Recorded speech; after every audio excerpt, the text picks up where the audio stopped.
हमारे जीवन में हम कई रिश्तों को निभाते हैं, लेकिन उन सब से परे और अनोखा रिश्ता है भाई और बहन का रिश्ता।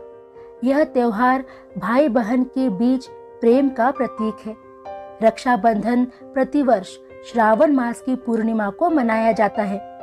रक्षाबंधन एक ऐसा त्योहार है जिसमें एक बहन अपने भाई को रक्षा के प्रतीक कच्चे डोर को सूत के रूप में कलाई पर बांधती है, जिसके बदले में वह आज के दिन अपने भाई से जीवन रक्षा का वचन लेती है और साथ ही साथ शुभकामनाएं भी देती है। हमारे पुराणों में रक्षाबंधन से जुड़ी कई सारी पौराणिक कथाएं हैं, जिनको रक्षाबंधन के त्योहार से जोड़कर देखा जाता है। आज मैं आपको राजा बलि और माता लक्ष्मी की कथा बताने वाली हूँ।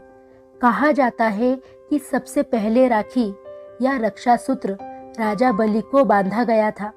उन्हें माँ लक्ष्मी ने रक्षा सूत्र बांधकर अपना भाई बनाया था।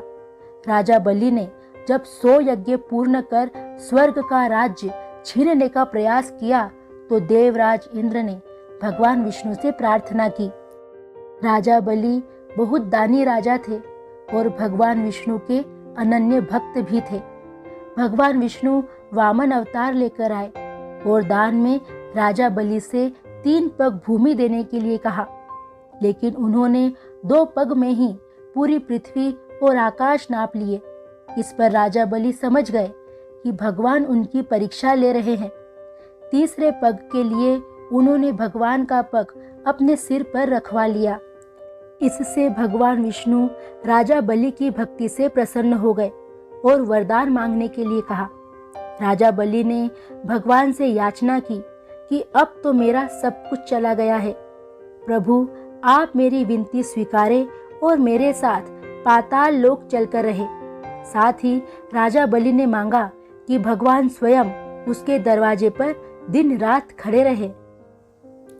भगवान ने भक्त की बात मान ली और बैकुंठ छोड़कर पाताल चले गए। साथ ही भगवान विष्णु राजा बलि के पहरेदार बन गए। इस प्रकार कई वर्ष बीत गए और बैकुंठ में देवी लक्ष्मी परेशान हो गई। फिर उन्होंने लीला रची और गरीब महिला बनकर राजा बलि के सामने पहुंची और राजा बलि को रक्षा सूत्र बांधा तथा अपना भाई बना लिया। बलि ने कहा कि मेरे पास आपको देने के लिए कुछ भी नहीं है। इस पर देवी लक्ष्मी अपने रूप में आ गई और बोली कि आपके पास तो साक्षात भगवान हैं, मुझे वही चाहिए, मैं उन्हें ही लेने आई हूँ। इस पर बलि ने भगवान विष्णु को माता लक्ष्मी के साथ जाने दिया। जाते समय भगवान विष्णु ने राजा बलि को वरदान दिया कि वह हर साल 4 महीने पाताल में ही निवास करेंगे।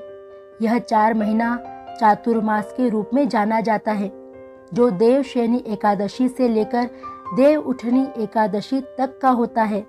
यही कारण है कि रक्षाबंधन पर रक्षा सूत्र बांधते वक्त जो मंत्र पढ़ा जाता है उसमें राजा बलि को भी याद किया जाता है। वह मंत्र इस प्रकार है, येन बद्धो बलि राजा दानवेंद्रो महाबलः तेन त्वामनुबंधामि रक्षे माचल माचल। रक्षाबंधन से जुड़ी यह पौराणिक कथा अगर आपको अच्छी लगी हो तो वीडियो को लाइक करें और चैनल को सब्सक्राइब जरूर करें।